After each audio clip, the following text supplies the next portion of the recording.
বারাকাতুহু। এতক্ষণ পর্যন্ত গুরুত্বপূর্ণ আলোচনা ওলামা হযরতরা করেছেন, আপনারা শুনেছেন। এখন রাত্র গভীর হয়েছে, এখন ঘুমানোর সময়। আর কিছুক্ষণ পর আল্লাহ পাক রব্বুল আলামিনের নিকট নিজের গুনাহের কথা স্মরণ করে আল্লাহ পাকের দরবারে তওবার নিয়তে 2 ফোঁটা চোখের পানি ফেলার সময়। এই কনকনে শীতের সময় আপনারা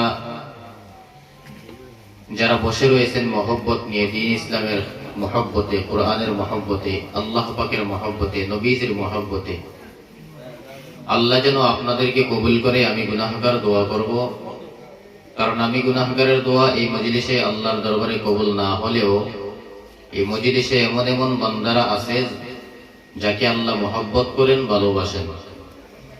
আমি গুনাহগারের দোয়া যদি কবুল নাও হয়, আল্লাহ যাকে ভালোবাসেন, মহব্বত করেন, ওই ব্যক্তির দোয়া যদি আল্লাহর দরবারে কবুল হয়ে যায়, তাহলে আল্লাহ পাক রব্বুল আলামিন এই ওসিলার মাধ্যমে আপনার আমার জিন্দেগীর সব গুনাহগুলি মাফ করে দিবেন।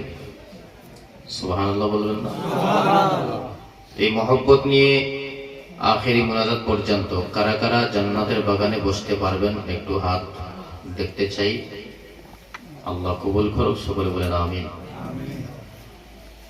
শীতের সময় আর কোরআন এবং হাদিসের কথাগুলি ওলামা হযরতদের মুখ থেকে শুনতে হলে মহব্বত নিয়ে শুনতে হয়, ঠিক না?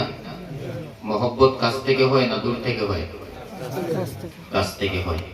তো যারা একটু ফাঁকা ফাঁকা করে বসে রয়েছেন, আমি আপনাদের কাছে অনুরোধ করব, মেহেরবানি করে খালি জায়গাগুলি পূরণ করে সামনের দিকে এগিয়ে বসুন।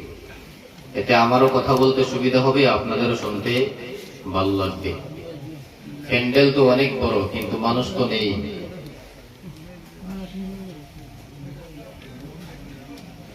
আমাদের এটাই সমস্যা। এখানে যদি একটা গানের মঞ্চ সাজানো হতো, তাহলে দেখতেন মানুষ রাতের পর রাত বসে থাকতো, কেউ উঠতো না। বসার জায়গা নেই, দাঁড়িয়ে দাঁড়িয়ে দেখতো, ঠিক না? কিন্তু এখানে কোরআনের মজলিস সাজানো হয়েছে, জান্নাতের বাগান, এখানে আসলে গুনাহ মাফ হয়। কিন্তু এখানে মানুষের অভাব। আপনাদের কাছে অনুরোধ করব, কেউ উঠবেন না।